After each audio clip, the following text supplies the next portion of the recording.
The watcher on the bridge's row drew them toward the gorge the way a thread draws a needle straight through the fabric of the land. Wind combed the prairie into long ribs of grass. Clouds moved like slow herds, and at the horizon, a broken tooth rose from the earth where the river had sawed its way for centuries. There was a bridge there, old stone pinned with iron, a spine thrown across a throat of water that never stopped speaking. People called it Ember Bridge because in the right light, its arches glowed like bent coals. By the time the caravan reached the first abutment, dusk had steeped the sky into a dark tea. A bell hung from a bent iron frame. Under it, a brazier smouldered. Beside the brazier, a figure wrapped in a dark coat watched the river and the road in equal measure. He did not call out. He waited. As if patience were his profession, Hess nudged her mare forward and raised a hand. Evening, we carry seed and knowledge and a ledger of promises. We seek crossing. The man tipped his chin. His face was tanned into leather. White scars traced the knuckles that rested on the brazier's rim.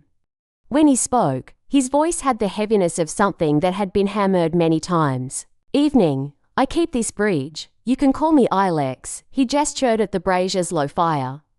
Pay is simple, either coin to mend the stones, or an ember. Kai asked, suspicion laid carefully under the word. The watcher nodded. A lesson you can place in my hand, something I can carry to the next who comes with empty pockets and full need. The river takes stone, we replace stone with fire. The kind that leaves your hands unburned. Mara glanced at the arches.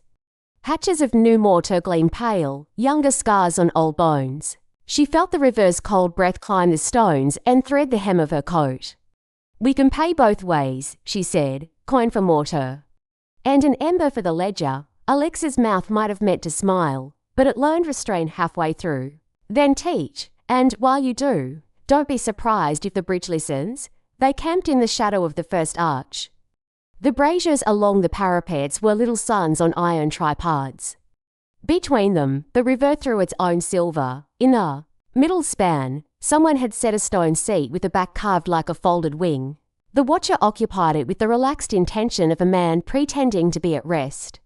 His eyes moved as if measuring not only carts and ropes, but the weight inside each person. They taught Alex's apprentices before they taught him, 3 ragged boys and 1 girl with hands too small for the mallet, but a gaze that met the world like a tether. Leo took out a charcoal stump and drew terrace arcs on a flat stone. Hess laid a hand on a cracked parapet and showed how to mix lime with ash so the mortar breathed with the stone and did not smother it. Kai repaired a rusted chain for the ferry boat that waited below when floods made the bridge a rumour. Mara tended the ember. She gathered the apprentices close and poured a palm of seeds into the watcher's brazier, not to burn them but to warm them. There is a story, she said, older than these stones. A story of a thief who stole fire from indifferent skies and gave it to cold hands. People call him many names, but we will call him Prometheus for tonight. He broke a rule to keep a promise his heart had already made. The girl frowned, not disapproving, only careful. Thieves get punished. They do, Morris said. And sometimes they still steal, because the punishment of watching people freeze is worse. She held a seed between finger and thumb until the warmth touched its skin. Then she set it back into the pouch now carrying heat. It would not keep, but would remember. Fire is more than flame, she continued. It's a way to make night useful. Knowledge is fire you can hold without blistering. When you learn a pattern, how stone wants to rest, how water wants to move, how soil wants to breathe, you are lighting a lamp inside your own ribs. That's the ember we pay with. Alex listened with his head canted, as if the bridge had told him to pay attention. And what debt does your Prometheus pay? He asked. When the torch he shares burns a village that isn't ready. Mara did not rush her answer. She looked at the river, then he learns to carry wine with the fire. Screens and breaks, patience as tinder. He learns that a gift without a method is a spark in dry grass. The watcher nodded once, a single stone added to an unseen wall. Night drew its dark shawl. The caravan cooked in stew and thicker stories. The river muttered an older grammar. Under the second arch, a cluster of figures gathered, 7, then 10, then more travellers who had been waiting on either bank for company to cross with. A family with a cart of copper pans, to men who smelled of peat, and wolves. A woman with a lute wrapped in oilcloth. They drifted toward fire and instruction like moths with better manners. Alex kept inventory with the back of his mind. With the front, he watched the sky and the road. "Storm in 2 hours," he said, not loudly. "You will want to cross before it climbs the gorge. The wind here carries moods and quarrels. Then we move with haste and care," Hest replied. "We'll tie the carts, double the ropes, stagger the load." They began the crossing in the last hour before the storm's face showed. The first cart eased onto the stones. The bridge gave a slow, contented groan, the kind one makes when being useful after a time of waiting. Mara walked beside the seat box with her palm resting on the lid as if to steady a breathing animal. The apprentices carried buckets of gravel to feed into a new joint where water chewed most hungrily. Kai and the smiths led the horses between braziers.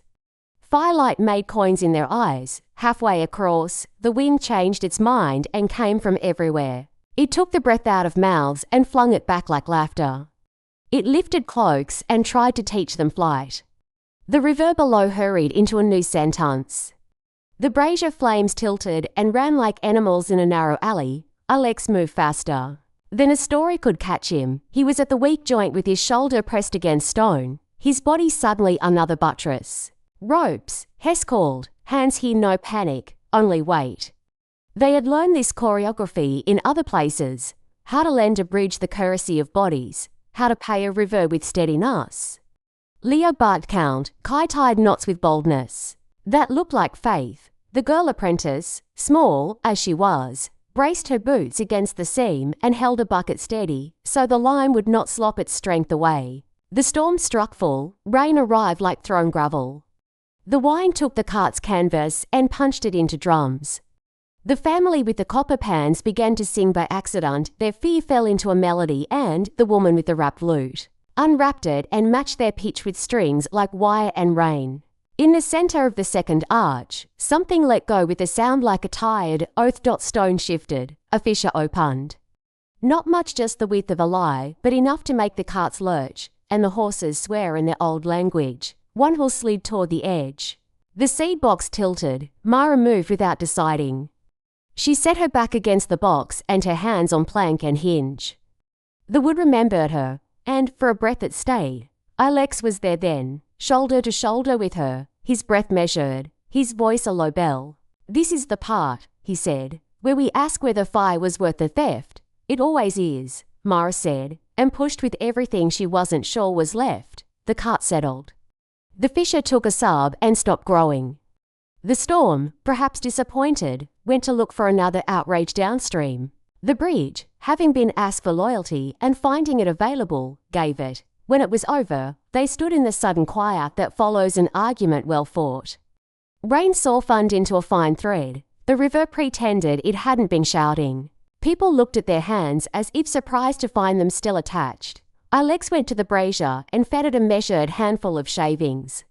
The flame considered, agreed, and stood up straighter. He looked at Mara. "Your ember, then, place it here." Mara called the apprentices and the traveller's clothes. She held up the pouch that held the 7 seeds that had become fewer, and then more again through seasons of care. She did not open it. Instead, she reached into the other pocket and brought out the small packet of diagrams they'd refined over miles, drawings of terraces, windbreaks, cold frames. Notes on water with charcoal, the order in which to plant for a thin spring and a reliable fall. "This is our theft," she said, "not from guards, but from despair. We stole time from hunger by teaching it patience. We stole waste from water by teaching it to carry its own medicine. We stole forgetting by writing things down. Take these. Copy them, nail them too in walls, leave them at wells. The ember burns only if passed." The watcher held out both hands like a man receiving a child or a verdict. He tucked the packet into an oil skin, then into a niche cut into the underside of the brazier's frame the exact size of a promise. "Paid," he said, "and more than paid." They finished the crossing by lamp and discipline. On the far bank, the land softened into farmland scarred but not surrendered. Alex walked with them to the road marker, his coat ghosting his outline, boots remembering each stone. "Why do you keep the bridge?" Leo asked finally. You could be hammering iron in a warm shop, or growing beans where the soil is grateful. Alex ran his palm along the parapet as one might along the spine of a good book. Someone stole me, once, he said. From fear, a woman with a voice like rope and a mind like a plumb line put a hammer in my hands and said, "Hold here, the bridge doesn't keep itself. It needs a witness who remembers what weight is for." Mara looked at the brazier, the packets in their oiled ribs, the apprentices with mortar under their nails. "A witness," she repeated, "and a ledger made of stone." They made camp beyond the bridge in a stand of wine-bent poplars. The storm moved on, leaving the night rinsed and bright. The apprentices fell asleep in the apostrophe of the fire's glow. The copper family stacked their pans like moons. The woman with the lute played, so softly that even the crickets leaned closer. Mara took out the ledger and wrote, "Ember Bridge. One fisher, repaired with bodies, lime, and a song we didn't know we knew. Paid in coin and in ember, the packet of methods to the watcher. Found that bridges prefer to be accompanied, not conquered. Learned, when the wind comes from everywhere, count together. When a wool slides toward the edge, give it the shape of your back. Fire is a teacher if you remember it burns someone first. Knowledge is a stolen coal you carry in your mouth until you can spit it into a safe hearth." She paused and let the ink dry. Kai sat beside her, rolling his shoulders as if moving stones off his bones one by one. "Prometheus," he said, "not quite a question." "Not a god," Mara answered, "just a choice. To carry heat with care, care is heavy," Kai said. "So is cold," she said, and leaned her head against his shoulder. Before dawn, Alex visited their fire once more. He carried a small iron brand on a leather thong, shaped like a simple spiral, the curl of smoke, the coil of a fern, the path of a river learning a rock. "For your carts," he said to Hest, "press it into the wood where a thief won't. See it until it's too late. The mark tells other watchers you paid with more than coin." Hest weighed the brand in her hand and grinned. "We'll stamp it on our stubborn places." "To the stubborn, then," Alex said, and lifted 2 fingers in a salute that meant both blessing and recognition. He returned to the bridge, to his seat with the folded wing back, to the brazier that made a small sun for lost things, the Caravan. Set out into morning, they walked through fields where winter had not yet decided whether to leave, past hedgerows that had learned to keep bees again, past a ruined kiln that someone had turned into a cistern. The river followed, less loud now that its quarrel had been aired. At a crossroads, a child had chalked a crude spiral on the post, imitating the iron brand they had not yet used. It made Mara smile in the way a healed thing makes you aware of your scars. All that day, a metaphor kept them company like a dog. The bridge had not only been stone. It was the act of crossing the thin line between despair and the next village. The watcher had not only kept toll. He had held the idea that knowledge must be asked to pay for itself by multiplying. Prometheus was not a thief chained to consequence. He was any hand that dared to cup a coal and walk it across a cold field toward people whose teeth chattered with the weather of their lives.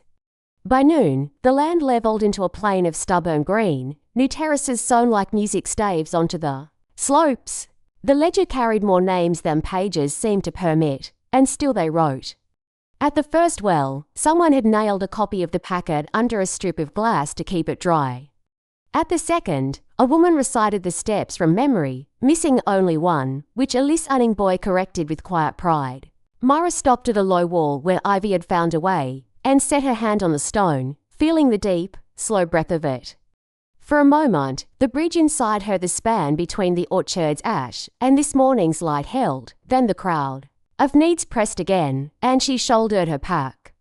"Onward," Hess called, brown glinting from her saddle like a small, coiled promise. "Onward." Then the watcher and his ember receded like the first star you notice in evening, easy to forget once the sky is bright. But there, fixed, a coordinate you can use when the weather turns mean.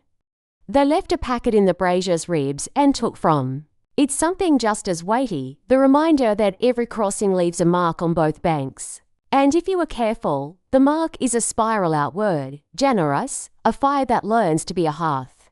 They were still walking when the wind rose again, not as an enemy, but as a choir clearing its throat. The day held, light as bread out of the Oven, ahead, the next town's roofs caught the sun and gave it back, shingle by shingle.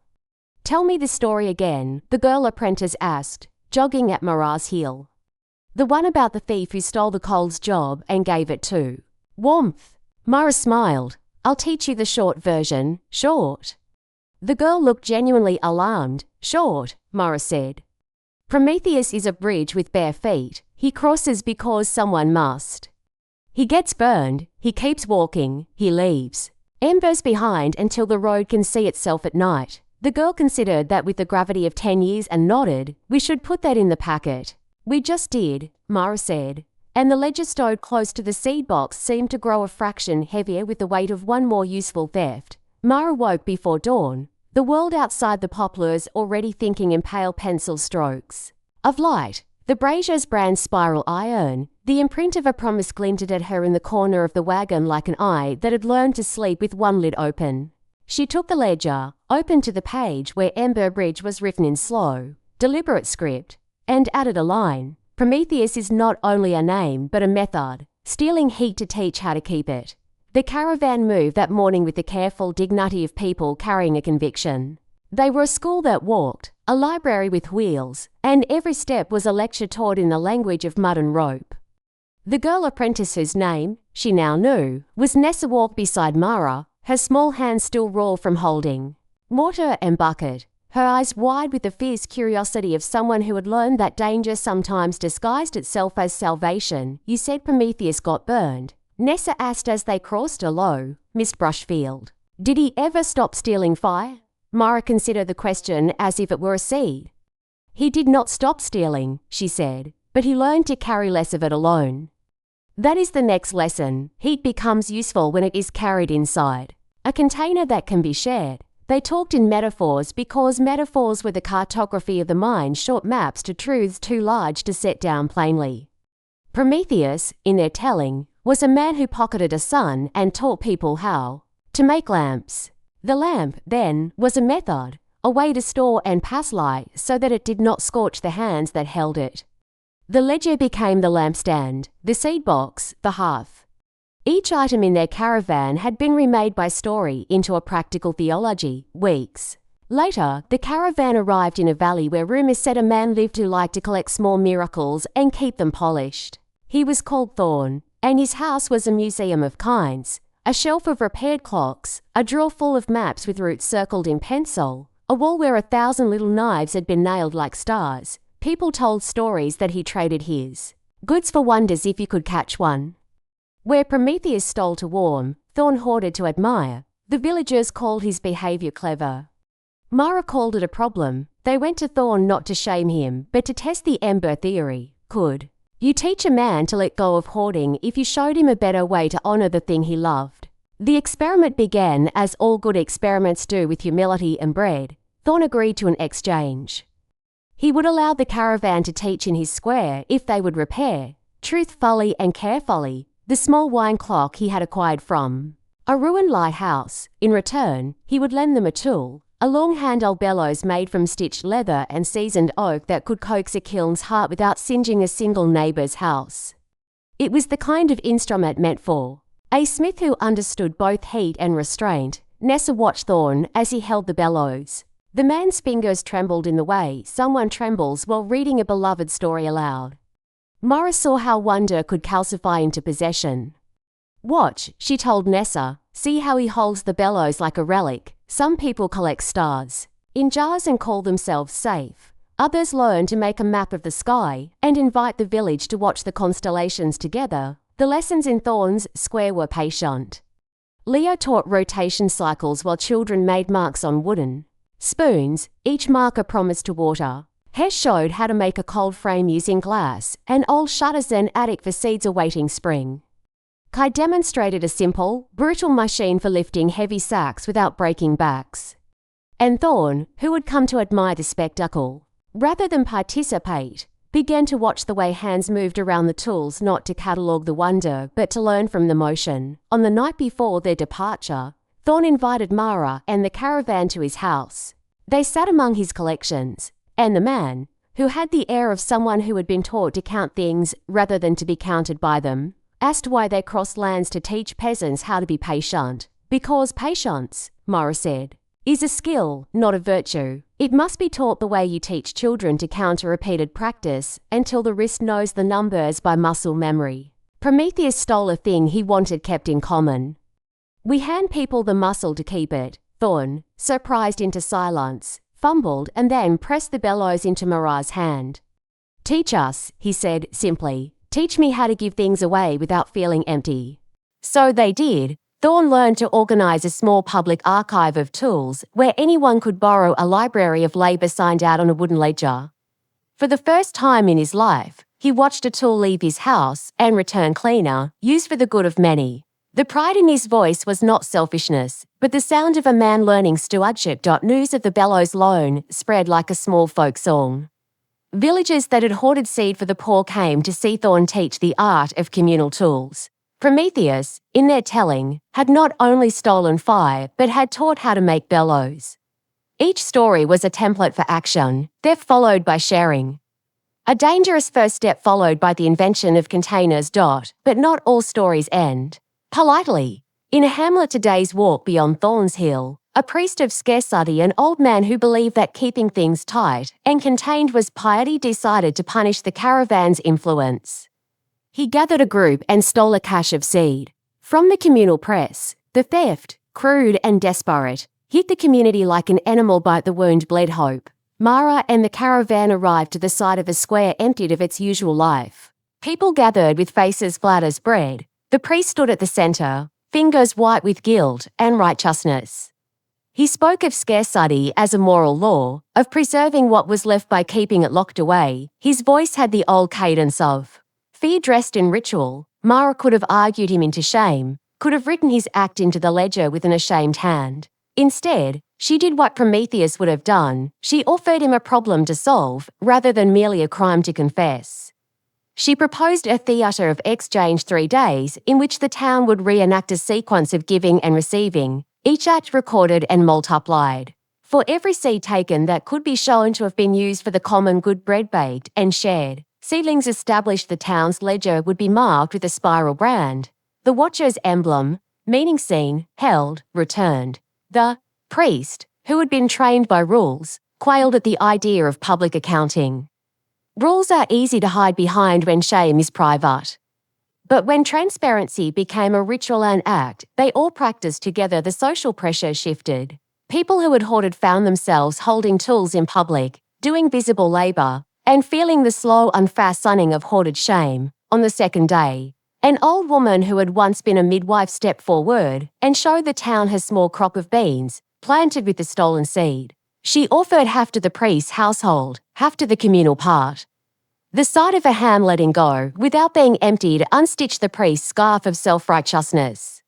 He stepped down from his pulpit and, in a clumsy, honest movement, asked forgiveness. The ledger recorded the exchange not as punishment, but as a new metric of community health. Shares returned. Season equals resilience. Metrics changed minds.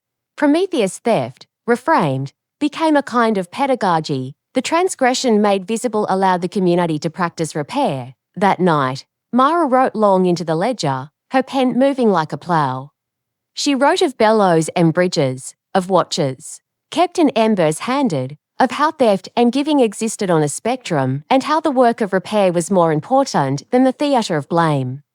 She wrote a metaphor that would later be copied into many margins. A stolen coal is only a theft if it is hidden. It becomes a covenant when it is shared and becomes many fires. The road took them on.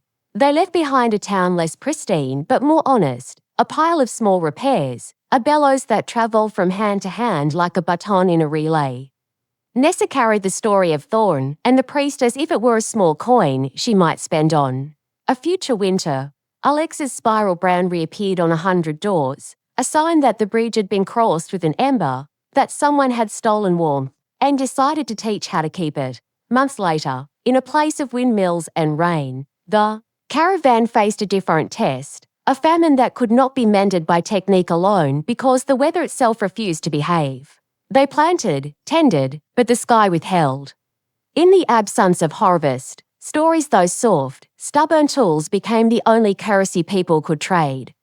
They told the Prometheus tale differently now. He was no longer merely a thief, nor simply a martyr. He had become an archetype for anyone who dared to give what society told them to keep. He was the first teacher of containers, the inventor of hearth and bellows, the one who taught that the real theft is not of objects, but of compassion. Mara sat beside the communal hearth in that windmill town and watched people trade not seeds, but recipes, not goods but songs. A woman offered a method for drying thin slices of meat in windy rooms. A boy taught a child how to weave a line of rope into a rain catcher. Each exchange was a miniature Prometheus, a theft of what one might hoard, turned into a gift that made others able. In the ledger Mara wrote, Prometheus is the verb we practice. To steal is to take without asking, to teach is to give with method. Our work is turning verbs into nouns that can be passed. Ember gives lamp gives library. The bridge is built not only of stone, but of the repeated act of crossing and returning. The gratitude. When they left that town, the windmills creaked like satisfied doors. Nessa tucked a page from the ledger into her apron, the passage about bellows and shared tools and the spiral brand she had cut into a scrap of wood dried. In her pocket, like a small talisman, the road stretched on, long as the patience of the earth itself. Prometheus walked with them now, not as a singular myth, but as a chorus of choices, to steal warmth where needed, and to show others how to keep it. Their caravan became a moving hearth, and every village they touched found itself with a little more capacity to light its own nights. Metaphors had done more than explain, they had taught action. And action, repeated, became a tradition. They walked toward a low ridge where the road thinned and the land opened into a basin the maps called Hollow Well, a name that smelled of both past riches and current wants. The ledger, now bulging with marginalia and the faint smudges of too many hands, sat beneath Mara's arm like a small, defiant heart. Nessa walked at her side, the spiral brand she'd carved rubbing against the leather of her palm until it ached with private pride. The caravan's bell tinkled behind them in a rhythm that had become their metronome. Step, lesson, leave. Step, lesson, leave. Hollow Well was different. Its people had once known abundance, terraces that ran like braided hair down the slopes, mills that hummed like bees, and a market with stalls that smelled of spice and confidence. Now the terraces were fractured ribbons and the mills sagged like old men. The basin collected more stories than rain. It held grudges, old bargains, and the brittle shells of good intentions. The first faces that met them were neither warmly curious nor sharply hostile, rather, they were the weary look of a town that had practiced being careful until the practice ate them. At the square's centre stood a statue, a cracked, moss-eaten figure of a woman with a lamp cupped in both palms. Children used its base as a place to leap and chase. Adults avoided the pedestal, as if the woman's lamp might remind them of promises they'd failed to tend. Mara looked at that lamp and felt the old myth thread itself into the town's bones. Prometheus had stolen to make lamps, and here the town had a lamp and nowhere to keep the cooking of it. They were not welcomed with speeches. Instead, a boy. From a nearby alley came a messenger with 2 lines of knowledge. The town's granary had been torched in a night skirmish months ago. And the miller, an old woman named Hel, had made a list of people who still knew how to sew sails from used canvases and weave reeds into rain catchers. The boy's eyes, bright and unapologetic, held the look of someone who had learned to ask, even when the answer might be no. Mara set the ledger on the table of the empty market stall and opened it where Prometheus notes had been written in many forms. We bring things, she said, but more importantly, we bring methods. We help towns learn to build containers for their hopes, silos, bellows, ledgers, ways to keep what matters from spilling away. They taught first in practical terms. How to rebuild a partial terrace so it would hold winter water. How to make small, cylindrical silos from plaited reeds and seal clay so grain could breathe without rotting. How to stitch canvas into sails and shelters that could double as rain collectors. Hest and Thorn repaired a burned-out kiln and fashioned a new flue so that smoke would not poison the town's breath. Leo showed children how to fold seeds into paper-thin packets and label them with simple calendars and acts so small, it seemed almost religious. But teaching was not enough. There were wounds that technique could not touch. The skirmish that had taken the granary had been rooted in distrust and a scarcity theology, an idea that abundance must always be guarded, that sharing is the fastest route to ruin. The priest of scarcity, who had once acted from fear, had faded into the background since he'd been shamed and then forgiven in unerring Hamlet. In Hollowell, another voice had risen, a merchant council who argued that external help always came with strings, that Prometheus' fire was a temptation from someone else's ledger. Mara understood their suspicion. Prometheus did not always look like a hero in the places where parts crack easily. So she did what Prometheus had never done in the old stories. She invited the town to try burning and rebuilding, to make the theft visible and the repair public. She proposed a ritual that was more pedagogy than penance. Each family would be given a small, sealed container clay jars fired in the newly repaired kiln.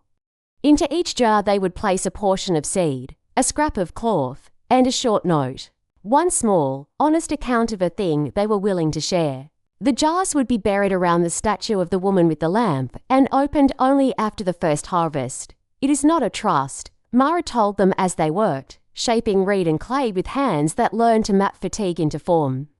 It is a contract you write with your palms. If promises fail, it fails visible and can be mended. If promises keep, it will show itself. Either way, we measure and we learn. Nessa crouched beside a midwife and taught her to mark jars with both name and planting date, explaining that time, like a well, needed a rim to be useful. The midwife laughed quietly and told a story about how her mother had once sewn a baby's blanket from pieces of letters. She stitched names into sleep, the midwife said.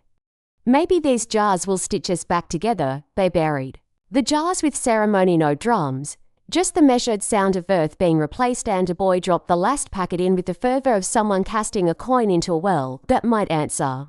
For the first time in months, the town moved with something like synchronized breath. Weeks passed in the patient rhythm the caravan had grown into.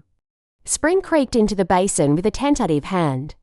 The reed silos held grain in small, steady caches. Rain catchers filled small barrels that then fed seedlings into life. Children recited planting songs that Leo had taught, and the cadence of their voices stitched into the town's new habits. Not everything healed. Some arguments persisted, sharp as newly made knives. One night, a group from the merchant council broke into the kiln and smashed several jars. The act was not theft, but a statement. They would not be taught by outsiders' rituals. The broken clay lay like excised teeth. The town gasped, and silence descended as if a bell had tolled. Mara felt that familiar pull, the tug, toward punitive flare-ups or toward repair. She chose repair. She organised a public mending, not to shame those who had broken the jars, but to teach them how fragile communal trust could be made visible and then sewn back up. They called for volunteers, and the ones who came first were not the caravan nor the obvious allies, but those same merchants who had broken the jars. They came because in private, they had been taught by hunger to fear the cold of empty barns, and in public they had been taught by shame to want warmth again. They sat together in the kiln's warm belly and mixed fresh clay. The merchants were awkward with their hands, as if guilt made fingers clumsy. The midwife spoke softly about the jar's notes and read aloud once more, admission of generosity. That maid to men in the back of the room wiped their cheeks with thick, radical silence. Repairs were made literal joints, squeezed with sticky fingers, and metaphoric ones sealed with a shared bowl of stew. No one called it forgiveness. They called it practice. When at last the jars were whole enough to hold seed, they buried them anew. This time, the ritual took on the look of liturgy. Children carried the final jars on their shoulders as if they were tiny altars. The woman in the statue whose lamp had once been a symbol of unkept promises was now rubbed luminous by hands that had learned to leave marks with intent. Mara wrote in the ledger that night, Prometheus taught how to steal fire. We teach how to mold the theft into a covenant. A lamp left in private is a temptation. A lamp tended in public is a hearth. Containers, like trust, must be tested. The test is the only way to make them durable. They left Hollowell 3 weeks later with new ledgers copied and distributed to corners of the town, and with a pact. Once the jars were opened after harvest, the recorded returns would be read aloud and the results tallied in the ledger's margin. If the town met the minimum return seed enough to recede to terraces, the caravan promised to leave behind a set of bellows and a teacher who would come back in a season. As the caravan moved away, the statue's lamp caught the sun and threw it like a coin across the square. Children chased that reflection like a small, dangerous game. Nessa rolled her thumb over the spiral brand in her pocket and thought of all the ways Prometheus had been recast. Thief, teacher, martyr, method. In each town the story wore different clothes. Sometimes it fit like armor, sometimes like a borrowed coat that never quite warmed. Days later, on a slope where the grass remembered fire in the shape of darkened rings, they met a woman named Isha who carried a child and a satchel of crude maps. She had been traveling for days, following the caravan's ledger like a pilgrim following stations. She asked simply if they would teach her how to read the land, so she might return to a village that had not known the road had reopened. Mara looked at her and felt the caravan's true measure, not the sacks of seed they carried, not the ledger's bulk, but the number of people who would come to learn and then teach others. "We will teach you," Mara said, "and then you will teach others." That is how theft becomes a craft. That is how a single ember becomes a lantern hung in every window. Isha's eyes filled with a steady, honest light, and for a moment, Mara thought of the statue's lamp cut between palms no longer an accusation, but an invitation. Prometheus, she understood now, was less about the act of stealing than about the choice of what you do after you hold the coal, hide it, or build a hearth, and invite the town to warm itself by your care. They climbed out of the cold like people peeling off a wet coat, slow, methodical, each small movement promising more warmth to come. The road unrolled into a basin the map called Bone Fun, a name that smelled of drought and of old bones of whitening.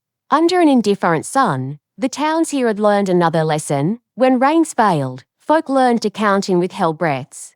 Prometheus theft, in such places, read less like heroism and more like provocation. Bone Fun's square was ringed with dry stalls and a fountain that coughed up only a few reluctant dribbles. Children moved with the economy of hunger, elders watched like knots that would not come undone. The caravan's bell seemed to bright here an insolent clerk in a town that had stopped trusting time. "We need water first," Breen said without ceremony. "You cannot explain embers to mouths that taste like dust." They set to work as they always did: measure, test, teach. Leah wandered the cracked stream beds and read them like ruined scripts, where a channel had been diverted for a mill, where a well had been drilled to shallow, where a cistern had filled with silt. Hest and Thorne organised teams to rebuild catchments. SAE taught the narrow art of reed filtration that could take the grey edge off the worst of the water. Nessa taught children how to fold small cloths into filters, turning a piece of rag into a sieve and thereby into a promise. But Bonefin was not only lacking rain, it also lacked trust. A merchant called Valon, a thin man with a tongue like a ledger's edge, had made his fortune selling tiny comforts, salt, sugar, favours while buying the rights to wells when debtor lists were signed. He watched the caravan with an expression, like a man who sees a theatre where others see a market. To him, Prometheus flame had always been a commodity that could be taxed. "Teach them to make tanks," Valon said when Mara met him under a dying plane tree. "Then I will loan you barrels and rope, but the barrels come with my men guarding them." "We cannot have strangers teaching people to hoard water without checks." Mara looked at his hands, which were clean of soil and full of contracts. "You could teach them how to repair wells, Valon. You could teach them for free, and the town would remember the kindness longer than any ledger remembers profit." He laughed at that. A small sound like coins flipped and not found to ring. "Kindness is a luxury," he said. "I survive on contracts. Contracts with thin paper over hungry mouths. Agreements were rope that could be knotted into both lifelines and nooses." Mara understood the calculus. But she had learned that Prometheus' best lesson was not the initial theft, but the shape that followed, a chain of small, teachable acts that made more people able to hold a coal without burning the village down. So they struck a compromise that smelled of mud and mercy. The caravan would train the town to make and maintain cistern lids and reed filters. Valon would supply materials under the condition that the community form a watchman and women who would tend barrels, record usage, and meet monthly to adjudicate need. The watch would be elected by the town, and the caravan insisted the ledger. Be open for all to read. For weeks the basin hummed with the motion of hands and the diplomacy of work. Yoro, the man whose restitution had once been ledgered in grey barrow, supervised a crew sealing cisterns with lime and broken tile. He worked with a quiet that had been hammered into him by penance. His hands moved with a new economy of gestures, precise, accountable, willing. Nessa taught children the song of the water clock, a tune that helped them measure a well's refill in the rhythm of thumb and tongue. Alex came down from Ember Bridge for a spell, bringing with him a small, portable brazier and a new apprentice, an old woman with a smile like a folded map who had wandered trade routes for years. She fed the brazier with not coal, but with conversations, questions about past rains, proverbs. Her small, deliberate stories were embers that warmed peoples. Courage to change, yet Prometheus was never merely an idea. He was a mirror, unresolved. He became a temptation to both heroic and petty acts. One night, when the town woke to the promise of newly repaired cistern lids glistening under a rare smear of cloud, a blister of theft was discovered. A barrel of salted herrings, intended as barter for rope, had been taken from the Caravan stores. Fingers pointed first at the poor, then at the watch, then at Valon's men. The Caravan's own margins grew thin with suspicion. Mara sat under a sky, freckled with cold stars, and felt the old myth twist. Prometheus steals to give. Others steal in fear that the giving will end. She thought the only way through was to make theft visible and the repair communal, so the act of taking would be reframed into a ritual where restitution taught, rather than punished. The next morning, they called a meeting at the square. No stones were thrown, no torches raised. Breen read aloud the ledger entries, the hours worked, the barrels repaired, the names of those who had received seed, the tally of who had borrowed what and when. The reading was not a verdict but a map of mutual accountability. Then Mara proposed a public restitution. The thief, if found, would repay double in labour and teach a skill until the town agreed the debt was paid. If the thief was the hungry, the town would accept a payment plan, days of service until the account balanced. If the theft was done by an agent of Valon or another powerful actor, the town would call a council and confront the power with witnesses. And a written ledger. It sounded ceremonial, and it was. People came forward, not all with confessions, but many with offers of labour and testimony.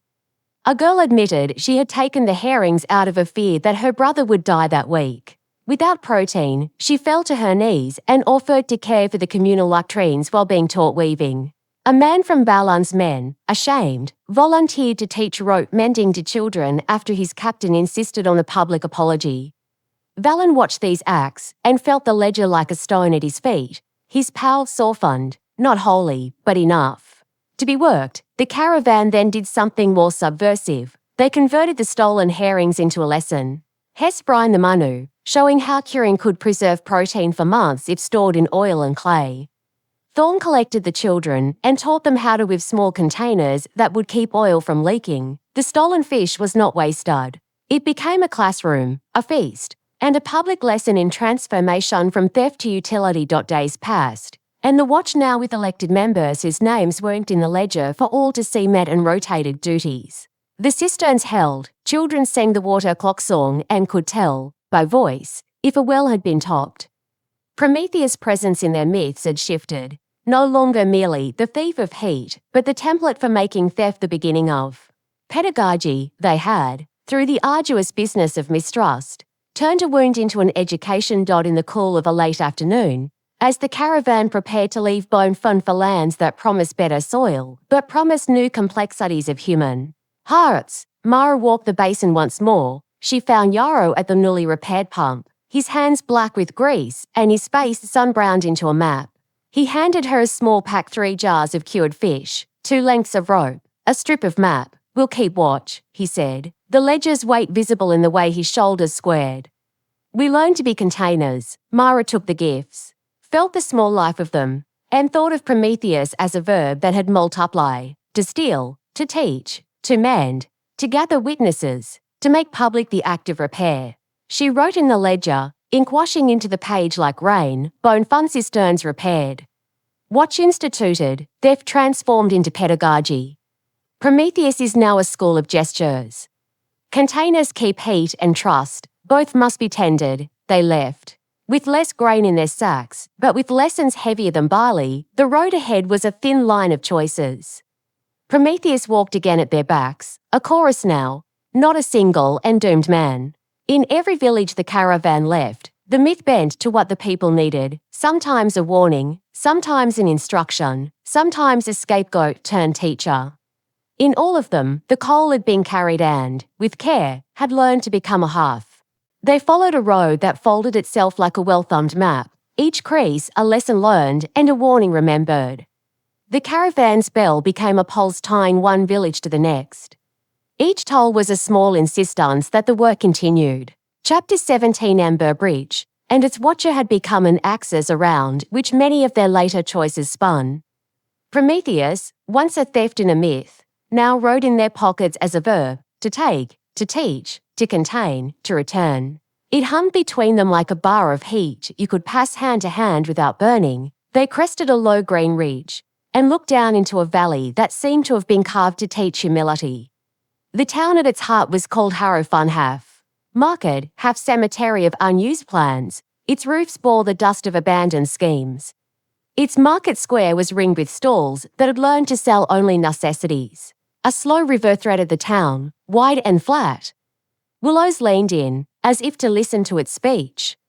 On the far side of the square stood a statue of a man with a coal cupped in both palms. Prometheus again, but here the figure's face was enigmatic. Its eyes neither accuse nor absolve. The people had not yet decided what to make of him. Word reached the caravan that Harrowfun's problem was not just scarcity, but memory. A plague of forgetting had settled over the community in the years when neighbours had to move away to survive. Names were lost, recipes vanished, and the old ways of sowing and saving had been reduced to isolated gestures. Prometheus' theft here would be intangible, stealing back the town's memory. Mara felt the valleys hushed like a hand on her chest. "We don't come with a lantern to relight everything," she told the circle under the poplars. "We come with a method to teach the town how to remember again. That is a kind of amber, not flame for warmth but a spark for recollection." They began with objects. Thorn set up a tool-ending wall and invited people to sign a simple ledger, to borrow a hoe and record in a clean hand the date and intent for use. Hest and Ilex taught the town to carve memory tags, little wooden slats on which a grandfather's planting song or a grandmother's recipe could be etched and hung by the hearth. Leah ran workshops where children and elders paired off. The old told a practice, and the young wrote it down, then demonstrated it with clumsy hands until the gesture became muscle, rather than anecdote. It felt at first like arranging furniture in a house whose rooms had been locked for years. People shuffled in with curiosity and suspicion. An old woman named Mara, who had once been the town's miller, came most often. She had the look of someone who had swallowed a ledger and forgotten the taste of ink when she recited the way. To test grain for weevils, pinch, sniff, listen. The children repeated the motion as if learning a prayer. They filed her words into the ledger and carved them into tags that would hang from beams. Prometheus' meaning shifted like a constellation when looked at from different slopes. In Harrowfun he became a mnemonic device, the thief who took back. Not fire but the courage to carry on, to teach, to repeat. The caravan taught rituals to anchor memory in the body. Each morning, villagers would say a small litany, 3 lines: what we planted, who tended it, what we must protect. It was not religious so much as practical repetition. The litany was a scaffold on which habits could be trained. But memory is not only a thing to be taught. It is a wound that sometimes refuses to close. Harrowfun had a wound that still bled in quiet veins, a feud between 2 families, the Wiles and the Crows, that had started over a single stolen sack of seed during the famine years and had calcified into decades of refusal. Their roofs faced one another like 2 clenched jaws. Children learned to avoid one another. Songs had diversions, each with a missing line. Myra proposed a counter theft, a staged Prometheus where both families would be invited to steal back a shared future. The idea was simple and risky. At the market square they would build a communal oven, public, temperate, large enough to bake for both clans. Each family would take a night to tend it. While one family stoked the fire, the other would bring water and grain. The ledger would record the care, The children would carry the coals between teams, and the oven would be the shifted object, the stolen common good. If the oven burned equally for both, the hope was that hands cooking together would quiet the old vocal cords of hate. The Wiles and the Crows agree with the practical reluctance of people who have been burned by hope. The first night the oven smoked and sputtered, the clay seams shrieked like a disagreeing throat. Fingers were scorched and tempers flared. An old accusation, a miscount of flour from a winter ago, surfaced like a drowning memory. But when the bread finally emerged, thick and uneven and hard enough to mend small grievances, both sides ate in silence, and an elder from one family found himself laughing, the sound rusty but honest. The ledger recorded the night as per shared bake. He'd split between hands. The square felt lighter the next morning, as if one small, public act had redistributed a weight. Prometheus taught them another lesson here. Theft, reframed as collective rescue, can become the glue that mends memory. The idea of stealing warmth was no longer solitary heroism, but civic ritual, an illicit act made lawful by being witnessed, recorded, and reciprocated. Their days in Harrow Fun multiplied into weeks. They organised a memory harvest where older people catalogued recipes and techniques while children illustrated them. They taught a simple notation system, marks and knots that could be tied to sacks or planks to show provenance, farmer, date, block, and intended use. The Caravan introduced a travelling chest, a wooden coffer stocked with seeds, a small brazier, and an inkwell, which they would leave in a public house and which any returning villager could open and use, provided they added to the coffer's ledger something they knew. The coffer became a rotating hearth for ideas. It turned exchange into ritual and kept Prometheus honest by making the theft visible and the return traceable. But as always, myth has teeth. Nearing the end of their work in Harrow Fun, a lonely traveller came through, a man who kept his face half hidden beneath a hood, and who introduced himself as a maker of lock plates and keys. He offered the town a bargain, keys that could secure the tall wall and protect it from thieves, for a price. The town, still learning to unfasten old habits of mistrust, debated whether to lock or to trust. Prometheus' legacy now hung in the balance. Would they build more stores or more shared ovens? It was Ilex, the watcher of Ember Bridge, who answered. He had come at Marat's invitation, a man who had learned that a bridge is kept not only by barring, but by passing. He spoke at the square, voice flat as reversed stone. Locks are useful for keeping ashes where they must be kept, he said. But locks also teach hands the wrong lessons, that protection is manufacture, and that neighbours are the first enemy. Make keys if you must, but teach children to use them as tools for sharing, keys to open the coffer for the lender, keys to mark. A return tool. Make governance the key holder, not fear. His words pass like a wind over water. The town adopted a compromise, locks for night and governance by day. Certificates were issued from the ledger. Elected keepers performed the ritual of opening the coffer every morning, reciting the litany of who would borrow and who would return. The coffer, once a simple chest, became a civic altar where Prometheus' coal was guarded not by secrecy, but by shared ritual. When they finally left Harrow Fun, children ran along the wagons carrying carved memory tags and singing parts of songs that adults had long ago forgotten. The Caravan's ledger gained a new entry, Harrow Fun memory protocols instituted, coffer ritual authorised, oven shared. Feuds reduced by public bake. Mara watched the town recede, its chimneys lifting a smoke content with the shape of bread. She felt Prometheus settle into her ribs as a constant companion, not a guide to worship, but a pedagogy to practice. Theft remained a thunderous verb, sometimes necessary, sometimes criminal, but what they taught was the afterwork of theft. How to make the stolen object into a public tool, how to convert illicit owning into stewardship, and how to tether myth into civic practice. Ahead, the road unrolled grey and patient. The Caravan spell wound itself into a song of small insistences. Each town they left bore a version of Prometheus. Somewhere a bridge watched, somewhere a coffer circulated, somewhere a child knew a litany by heart. The myth walked with them like a map annotated in a woman's hand, messy, human, insistently warm. They departed Harrow Fun beneath a sky, the colour of old lin, unsoft, patient, as if the world were allowing itself to be rewritten one seam at a time. The road that took them onward was no longer only a path between towns, it had become a syllabus. Mara felt it in the way the bell sounded now, less an announcement of arrival, and more a repeating line in a lesson, the same phrase practiced until it formed a habit, days folded into one another like pages in a battered book. At a crossroads, they met an itinerant school master named Rowan who taught children to read by stitching letters into strips of cloth.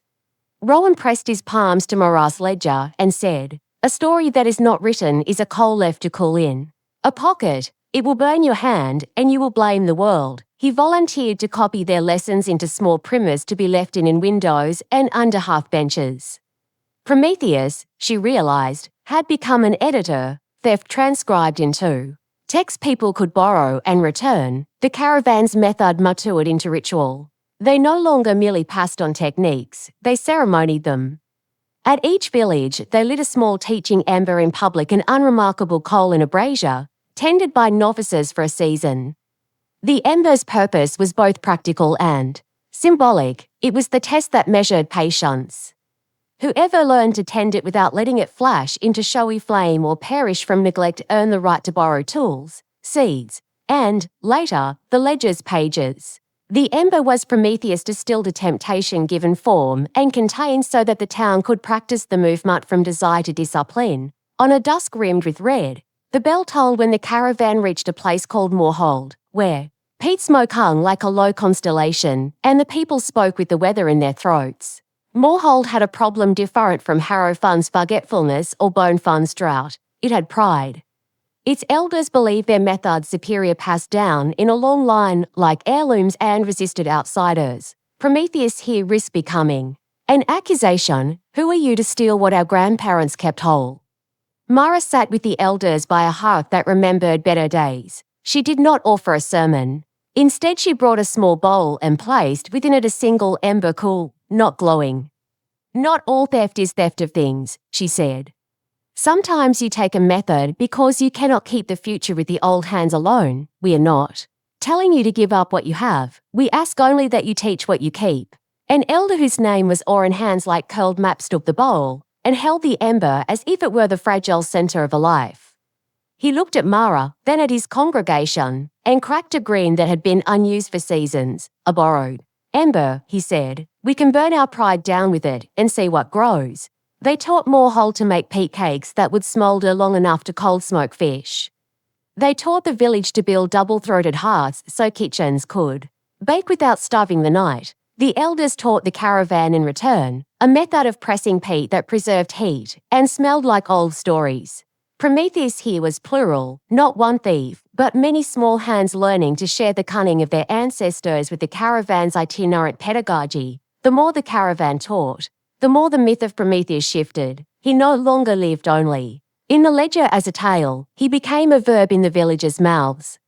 To Promethean, someone meant to risk the taking gently, with instruction to enable another to keep alight. Children learned the word like a spell and used it when they taught younger siblings how to fold a seed packet, how to braise a root without wasting broth, how to count days in rhythms that the earth could keep. But even verbs need boundaries. The caravan learned again and again that generosity without structures could turn to disaster. In a riverside town called Seoul, the caravan found that the very method it had taught how to store seed in reed silos had been copied by a well-meaning man who lacked the caution to dry seed properly. That autumn saw a loss, a storage full of swollen, rotten grain, and with it a villager's short reprieve eaten by poor drying. The man's hands trembled with guilt. His neighbours' faces hardened. Mara convened the square and wrote in the ledger not to shame but to teach. They constructed a communal drying loft with slatted floors and rotating racks. They taught measurements, percentages of humidity, and the feel of a grain in a thumb pinch. The lesson was precise and boring and therefore essential. Skill must be granular, measured, and repeatable. Prometheus' gift, translated through the caravan, was no longer theatrical. It was meticulous work how to tell when a kernel was ready, when a brazier was fed just enough, when a ledger entry needed a witness. A wind to the mountains through to test everything arrived with appetite. Snow fell sideways, and the caravan's bells were muffled by white. The caravan could have hunkered in any town and kept the teaching to a reduced rhythm, but Mara insisted on moving, carrying methods to villages that had not found the courage to ask. Travel became harder, nights were colder than usual. They swapped lessons for warmth, a jar of char for a night's hearth, a lesson on cold frames for a loaf. Each transaction was a bead on a long string, humble, practical economies that knitted the region into resilience. One night, a storm tore apart the roof of a small chapel where they had sheltered. The rafters fell with a sound like a book closing abruptly. In the wreckage, something happened like the scene in a myth, where punishment becomes pedagogy. A child trapped under a beam was pulled free by a woman who smelled of river and willow. She was not a teacher, nor a smith, nor a scholar, only a woman with a mind for knots. The caravan tended the wound while the townspeople bound the rafters again. Afterward, Mara saw the woman at the brazier, feeding it slowly. She turned to Mara and said simply, "We learn to hold the beam together, we will teach others." It was the precise kind of story the ledger craved: small, granular, human. Prometheus here was not a single figure chained to a cliff, but a braided rope of modest saviors' hands that stole back life from the cold and taught their neighbours how to knot it tight. Spring arrived, and with it a festival the caravan had never expected. Villages that had once spurned one another now set mosaics of food and dance: a platter of smoked fish from Moorhold, a spool of reed baskets from Bone Fun, a list of sea drop recipes from Sol. They gathered in a meadow stitched with low terraces, and set a long table beneath a stand of young oaks, a temporary parliament of hands.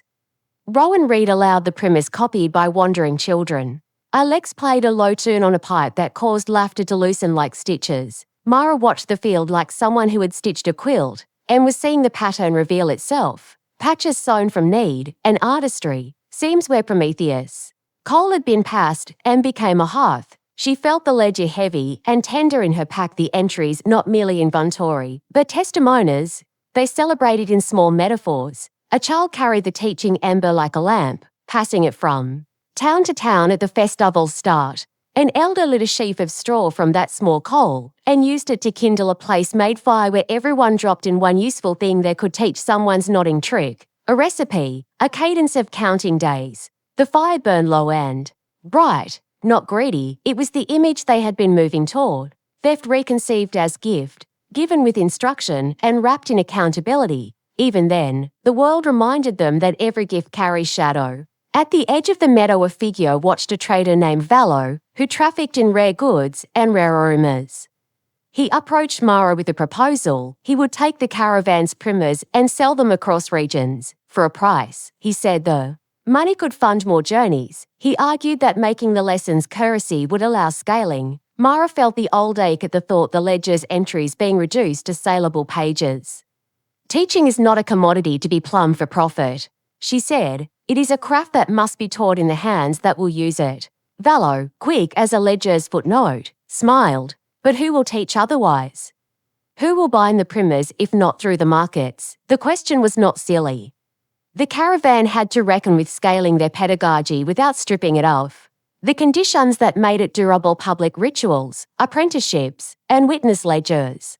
They struck a compromise. Vallo could print primers only if a copy was left in every town's coffer, and if each sale included a promise that a portion of the proceeds would hire local apprentices.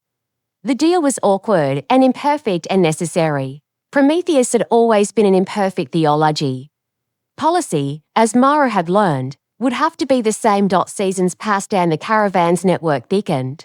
The spiral brand first stamped on wood near Ember Bridge began to appear in subtle places, carved into door frames, hammered into card axles, painted upon coffer lids. It meant the village had traded in the ritual, had accepted an ember and agreed to teach it forward. Sometimes it meant a village had failed. The brand could be a mark of trial as much as a badge of honour. But mostly, it became a sign that somewhere a coal had been carried and not hidden, that someone had been taught to carry it with containers. There were losses, people who could not adapt, years when sky refused to open, thieves who stole with ease and never returned to learn, but losses translated into ledger lessons. Each failure prompted a ritual or a rule: drying loaves in Sol, apprenticeship obligations in Grey Barrow, electoral watches in Bone Fun. Prometheus myth served as a hinge between raw courage and practiced civic life. We will steal heat if we must, but we will teach so that theft becomes method. Method becomes tradition, and tradition becomes an architecture of hope. One evening, as the sunset melted into colors like stained glass, Mara sat on the sledge and opened the ledger to a clean page. She wrote slowly, her pen tracing the curve of the words like a plough. She wrote of embers and ovens, of prisons turned into tool libraries, of the learning hearths and the watch rotations, and of the apprentices who now travelled with the caravan. She added a metaphor that had sore fun in her mouth through the miles. Prometheus is a recipe you teach twice, first the theft of courage, then the patience of containers. Nessa, who had become less an apprentice and more a keeper of certain protocols, leaned over her shoulder. Will it ever stop being theft? She asked. Mara closed the ledger, the cover soft with handling. Maybe, she said, maybe in a place where people can make heat without fear. But even then, the verb will stay useful. It reminds us that courage must be paired with craft. We steal when necessary.